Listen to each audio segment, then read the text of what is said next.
স্বৈরাচারের ভাষায় আক্রমণে একটি দল। বিএনপি দুর্নীতিগ্রস্ত হলে জামাতের দুই মন্ত্রী তখন পদত্যাগ করেনি কেন? আমার প্রশ্ন, 2001 থেকে 2006 সাল পর্যন্ত তাদেরও তো দুজন সদস্য বিএনপি সরকারে ছিল না? ছিল। তো বিএনপি যদি অতই খারাপ হয় তাহলে ওই দুই ব্যক্তি কেন পদত্যাগ করে চলে আসেনি? রাজার ছেলে রাজা হওয়ার পরিবারতন্ত্রের রাজনীতি চায় না জামাত। ফ্যাসিবাদী কায়দায় আর দেশ শাসন চলবে না, বাধা এলেই প্রতিরোধের হুঁশিয়ারি।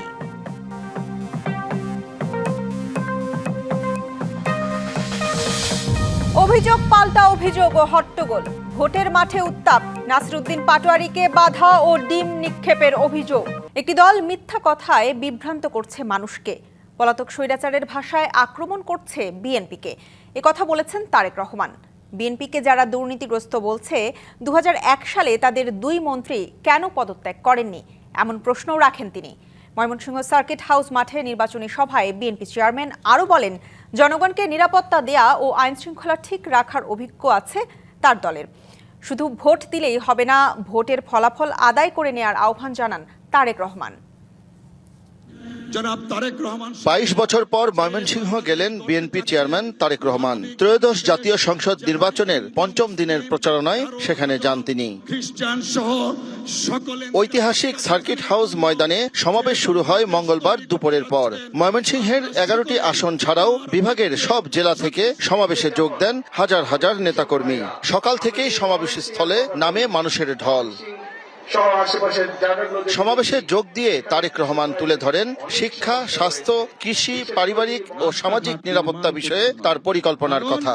বিএনপি বাংলাদেশ জাতীয়তাবাদী দল হচ্ছে সেরকম একটি দল যাদের পরিকল্পনা রয়েছে আগামী দিনে দেশকে কিভাবে পরিচালনা করবে। কারণ এই দলটিরই অতীত অভিজ্ঞতা রয়েছে কিভাবে দেশে খাদ্য উৎপাদন দ্বিগুণ করতে হয়, কিভাবে জেলায় জেলায়, উপজেলায়, গ্রাম পর্যায়ে, ইউনিয়নে রাস্তাঘাট নির্মাণ করতে হয়। তিনি বলেন, প্রচলিত ধারার রাজনীতি থেকে বেরিয়ে জনকল্যাণে কাজ করবে বিএনপি। ক্ষমতায় গেলে দুর্নীতির লাগাম টেনে ধরার আশ্বাসও দেন তিনি। সব ধরনের আন্তর্জাতিক পরিসংখ্যান বলে খালেদা জিয়ার সময় যে স্বৈরাচার পালিয়ে গেছে তার সময় দেশ দুর্নীতিতে নিম্ন গতিতে ছিল, এবং খালেদা জিয়া যখন 2001 সালে দেশ পরিচালনার দায়িত্ব পায় তখন ধীরে ধীরে বাংলাদেশ দুর্নীতির করাল গাছ থেকে বের হতে শুরু করলো। একটি দল মিথ্যা বলে মানুষকে বিভ্রান্ত করে পতিত স্বৈরাচারের সুরেই কথা বলছে, অভিযোগ বিএনপি চেয়ারম্যানের।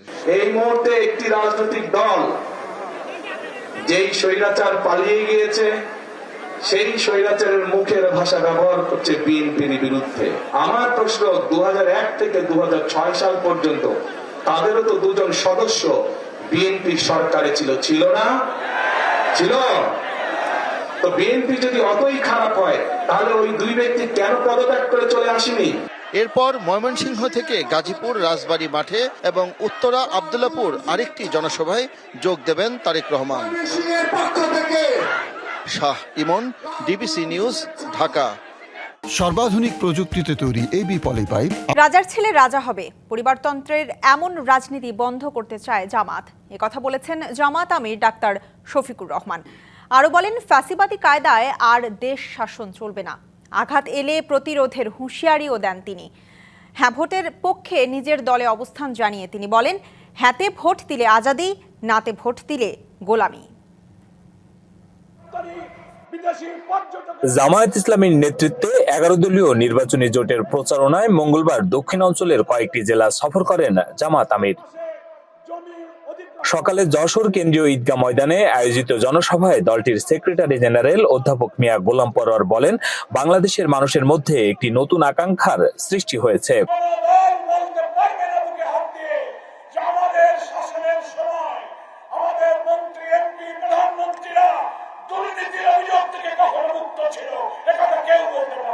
সরকার গঠন করলে যশোরকে সিটি কর্পোরেশনে রূপান্তর করা হবে বলে আশ্বাস দেন জামাত আমির। অভিযোগ করেন, 5 আগস্টের পর একটি দল মামলা বাণিজ্যে মেতে উঠেছে। গণভোটে হ্যাঁ মানেই হচ্ছে আজাদি, গণভোটে না তার মানে হচ্ছে গোলামি। এই গণভোট হলে দলীয় চাঁদাবাজির রমরমা ব্যবসা চলবে না। পরে সাতক্ষীরার সমাবেশে যোগ দেন ডাক্তার শফিকুর রহমান। দুইটা দুষ্ট চক্রের কারণে দ্রব্যমূল্যের এই অবস্থা। সাতক্ষীরার পর বিকেলে খুলনা সার্কিট হাউস মাঠে সমাবেশে যোগ দিয়ে জামাত আমির খুলনার বন্ধ শিল্প কারখানা চালুর পাশাপাশি কর্মসংস্থান তৈরির আশ্বাস দেন। আমরা তোমাদের প্রত্যেকটি যোদ্ধার হাতকে কর্মী এবং কারিগরের হাতে পরিণত করতে চাই এবং তোমাদের হাতে, যুবক যুবতীদের হাতে আমরা মর্যাদার সেই কাজগুলো করে দিতে চাই। সন্ধ্যায় বাগেরহাটে হযরত খানজাহান আলী মাজার মাঠে সমাবেশে জামায়াতের আমির বলেন, ফ্যাসিবাদী কায়দায় নির্বাচন করার চেষ্টা করলে যুবকরা বসে থাকবে না। দুর্নীতি দূর করবো ইনশাআল্লাহ। আমরা দুর্নীতির গাছের পাতা ধরে টানাটানি করব না, আমরা জটটা ধরে টানব। দুর্নীতিকে আর বাংলাদেশে সহ্য করা হবে না। Hasan Al Mamun, DBC news. ভোটের প্রচারণায় মুখর রাজধানী ঢাকা। প্রার্থীরা অবিরাম ছুটছেন ভোটারদের কাছে। অভিযোগ পাল্টা অভিযোগে সরগরম ভোটের মাঠ। কোথাও প্রচারণায় বাধার অভিযোগ, কোথাও হট্টগোল। এনসিপি প্রার্থী নাসিরউদ্দিন পাটোয়ারির উপর ডিম নিক্ষেপের ঘটনাও ঘটেছে। এ নিয়ে ঢাকা ৮ আসনের বিএনপি প্রার্থী মির্জা আব্বাস বলেন, প্রতিপক্ষের সাথে সংঘর্ষ কিংবা ঝগড়ার রেকর্ড নেই তার। অভিযোগ পাল্টা অভিযোগ আর উত্তেজনায় জমে উঠেছে রাজধানীর নির্বাচনী প্রচারণা। ভোটারদের কাছে যাচ্ছেন প্রার্থীরা, চেনাচ্ছেন প্রতীক, চাইছেন ভোট। প্রচারণার ষষ্ঠ দিন সকালে ঢাকা ৮ আসনের শান্তিনগরে হাবিবুল্লাহ বাহার কলেজে জনসংযোগে যান এনসিপির নাসিরউদ্দিন পাটোয়ারি। এ সময় বাধার মুখে পড়ার অভিযোগ করেন তিনি। শুরু হয় হট্টগোল, তার দিকে লক্ষ্য করে ছোড়া হয় ডিম। প্রতিবাদে সড়ক অবরোধ করেন তার সমর্থকরা। এ ঘটনায় এনসিপি প্রার্থী অভিযোগের আঙুল তোলেন তার প্রতিদ্বন্দ্বী মির্জা আব্বাসের বিরুদ্ধে। মির্জা আব্বাস সন্ত্রাসী। এখানে যারা দলীয় ক্যাডার রয়েছে তারা বলছে আমরা মির্জা আব্বাস আমাদের টাকা দেয়।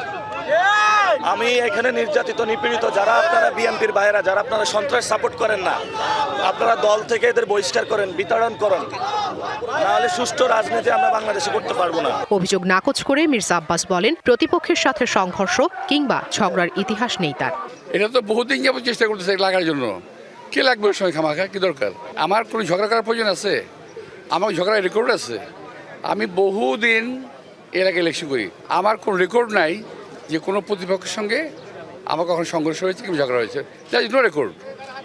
সো যারা করতেছে উদ্দেশ্যমূলক ওদের। এছাড়া রাজধানীর অন্যান্য আসনেও প্রচারণায় ব্যস্ত প্রার্থীরা। ঢাকা ৪ এবং ৯ আসনের প্রার্থীরা ভোটারদের মন জয়ে চষে বেড়াচ্ছেন অলিগলি।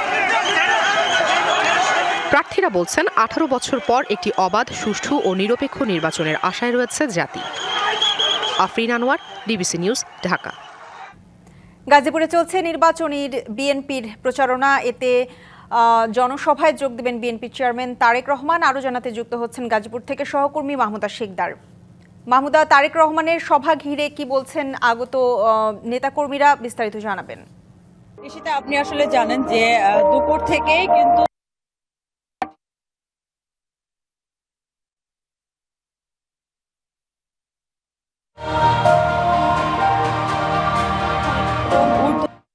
কিন্তু এখানে অবস্থান করছে এবং প্রত্যেকে কিন্তু অপেক্ষা করছে তারেক রহমান কখন আসবে। এখনো কিন্তু ৮টার সময়, রাত ৮টার সময় এই রাজবাড়ী নির্বাচনী সভায় উপস্থিত হওয়ার কথা থাকলেও কিন্তু এখনো পর্যন্ত তারেক রহমান এই মাঠে উপস্থিত হতে পারেনি। অধীর আগ্রহে এখানকার নেতাকর্মীরা এখনো কিন্তু অপেক্ষা করছে। আমি আশেপাশেই আপনি দেখতে পাচ্ছেন যে অনেক নেতাকর্মী আছে, আমি তাদের সাথে একটু কথা বলি যে আপনাদের যিনি আপনারা যাদের জন্য অপেক্ষা করছেন তারেক রহমান সাথে এখনো আসেনি, আপনারা কি বলতে পারবেন যে সে কখন আসবে বা জানতে পেরেছেন?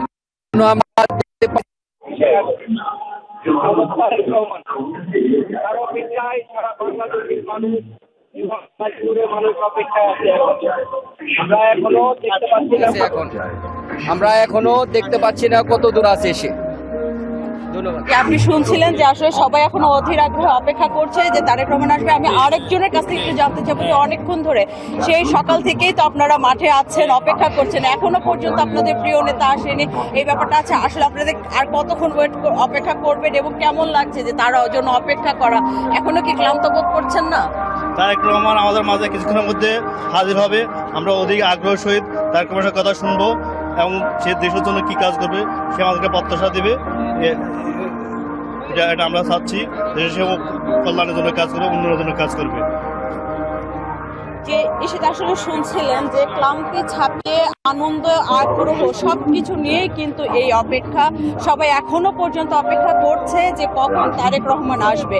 আমরা এখন পর্যন্ত জানতে পেরেছি গাজীপুরের 5টি আসনের যারা বিএনপি থেকে যারা মনোনীত এমপি প্রার্থী ছিলেন বা আছেন তারা কিন্তু প্রত্যেকে এখানে চলে এসেছে এবং তৃণমূলের পুরো গাজীপুরের যত নেতাকর্মী আছে যারা বিএনপি অঙ্গ সংগঠনের বিভিন্ন দলের সাথে যুক্ত আছে তারা প্রত্যেকেই কিন্তু সকাল থেকে এখানে অপেক্ষা করছে শুধু একজন ব্যক্তির সাথে কথা বলার জন্য, তার বক্তব্য শোনার জন্য, এবং সেটি তারেক রহমান। আমরা জানতে পেরেছি যে তারেক রহমান গাজীপুরে চলে এসেছে, কিন্তু সে কখন নাগাদ স্টেজে উঠবে এবং সাধারণের সকলের নেতাকর্মী এবং সাধারণ জনগণ ভোটার সকলের উদ্দেশ্যে বক্তব্য রাখবে সেটি এখনো পর্যন্ত আমরা সুনিশ্চিতভাবে বলতে পারছি না।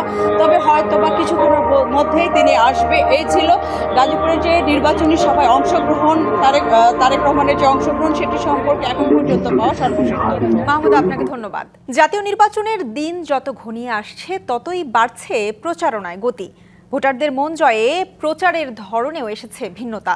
ভেদাভেদ ভুলে প্রার্থীরা সরাসরি যাচ্ছেন ভোটারদের দুয়ারে।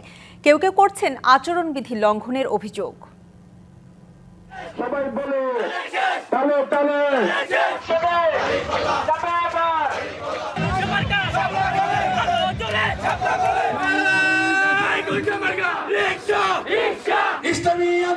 ত্রয়োদশ সংসদ নির্বাচনে প্রচারণার ষষ্ঠ দিন। নগর থেকে গ্রাম সকাল সন্ধ্যা ছুটছেন প্রার্থীরা। ধর্ম, বর্ণ, পেশার ভেদাভেদ ভুলে যাচ্ছেন ভোটারের দরজায়।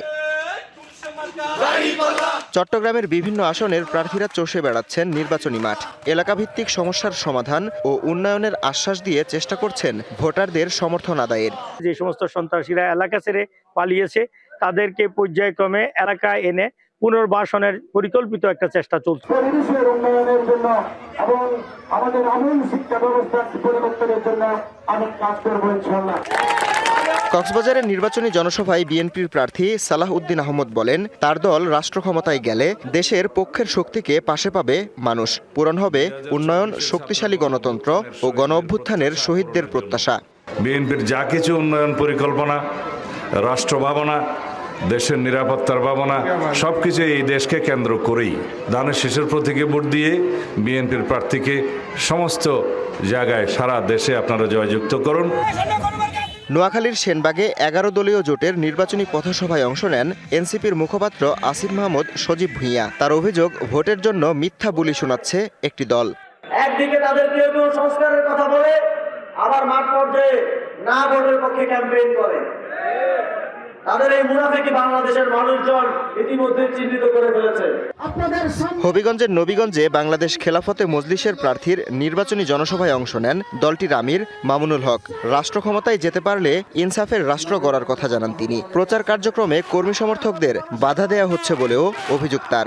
যদি এই অপতৎপরতা বন্ধ করা না হয়, আর যদি আমার কোন মেয়ের হিজাব নিয়ে টানাটানি করবার দুঃসাহস দেখানো হয়, যে আগুন জ্বলবে, সে আগুন নেভানোর শব্দ বাংলার কোন শক্তির হবে না। টাঙ্গাইল শহরে নির্বাচনী পথসভায় সুষ্ঠু, অবাধ ও নিরপেক্ষ নির্বাচনের দাবি জানিয়েছেন ইসলামী আন্দোলন বাংলাদেশের নায়েবে আমির। দেশকে যদি সুন্দর করতে হয়, ইসলামের শক্তি উত্থান করতে হয় এবং মানবতার কল্যাণ যদি নিশ্চিত করতে হয়, তাহলে হাত পাকা প্রতীকের বিকল্প বর্তমানে আর কোনো দলের মার্কার নেই।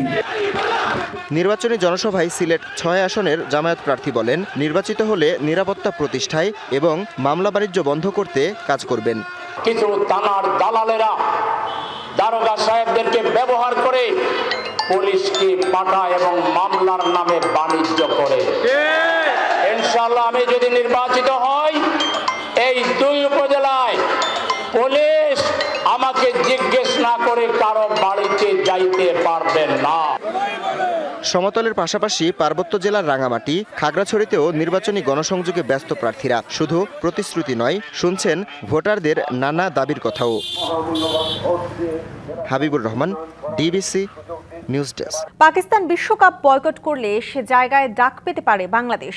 আইসিসি কর্মকর্তার বরাতে এমন তথ্য দিচ্ছে ভারতীয় গণমাধ্যম হিন্দুস্তান টাইমস। পাকিস্তান এ গ্রুপের দল হিসেবে সব ম্যাচ খেলবে শ্রীলঙ্কায়। তারা বাদ পড়লে পরিবর্তিত দল হিসেবে এ গ্রুপে বাংলাদেশ খেললে বিসিবির দাবি অনুযায়ী বাংলাদেশের সব ম্যাচই হবে শ্রীলঙ্কায়। যদিও নিয়ম অনুযায়ী কোনো দল সরে দাঁড়ালে বাছাই পর্ব থেকে ছিটকে যাওয়া পরবর্তী সর্বোচ্চ র্যাঙ্কিংয়ের দল বিশ্বকাপে খেলবে, যেমনটা হয়েছে বাংলাদেশের পরিবর্তে স্কটল্যান্ডের ক্ষেত্রে। তবে হিন্দুস্তান টাইমসের রিপোর্ট বলছে, পাকিস্তান যদি টুর্নামেন্ট বয়কট করে তাহলে বাংলাদেশকে দেয়া হবে প্রথম সুযোগ। আইসিসির এক কর্মকর্তার উদ্ধৃতি দিয়ে তারা লিখেছে, পাকিস্তান যদি সরে দাঁড়ানোর সিদ্ধান্ত নেয় বাংলাদেশকে এ গ্রুপে তাদের স্থলাভিষিক্ত করা হবে। তখন বিসিবির দাবি অনুযায়ী বাংলাদেশ সব ম্যাচ শ্রীলঙ্কায় খেলবে। যদিও এ বিষয়ে আনুষ্ঠানিকভাবে কিছু জানায়নি আইসিসি। ডিবিসি সংবাদে এই ছিল এখনকার মতো। ডিবিসি নিউজের সংবাদগুলো পড়তে ভিজিট করুন dbcnews.tv আর ভিজিট করুন ডিবিসি ফেসবুক পেজ এবং ইউটিউব চ্যানেল। ডিবিসির সঙ্গে থাকুন।